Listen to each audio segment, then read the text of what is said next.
Hello friends, it's been a nerve-wracking week for all the Americans. And to be frank, earlier in the week we were hoping to put together a fun video from Taipei for you, but we were really just not in the right mental space to do that. What? But we are giving you this video right now. On Wednesday we woke up and decided to have a 12-hour election watching party. Or marathon. Or marathon, however you want to think of it. So we set up our salsa and guacamole, our clothes to fold. We set it up all on this couch. And we left the floor so dusty so we could actually vacuum it so we could kill some time.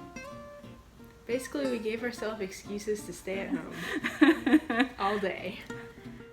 By the way, the salsa is my homemade recipe, which I will show you at the end of this video.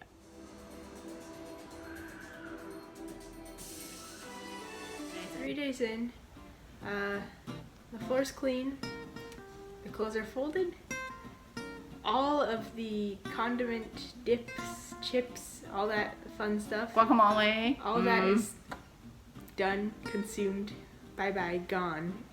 And we're still waiting for the result.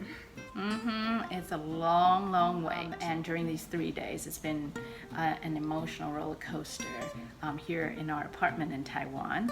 And we have gone from hope to despair to hope again, now that Georgia has flipped. Yeah, we're recording this right after Georgia flipped, and there's like a margin of 900 votes or something. Yeah. I will say one benefit of being in Taiwan and watching this from here is that it so happens that it seems like a lot of the big developments, you know, like Wisconsin and Michigan and now Georgia flipping, happen at times when we are awake. And everybody else is sleeping. So we get to see that screen change. Yeah, it's fun to see it in real time. And, you know, we have been watching CNN so much that we have figured out when their personnels are changing shifts and who everybody is. They're like a, you know, rotating cast on our TV. A very tired rotating cast.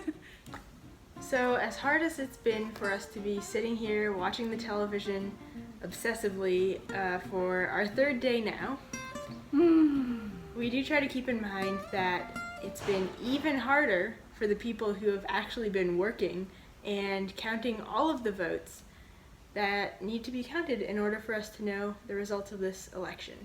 Shout out to the lady that we see in the back of the CNN reporter's correspondence window. Was it Georgia?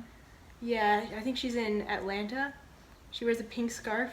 She has been working there for at least 24 hours. Yeah, it's very unhealthy, but she is doing a great job. So shout out to her.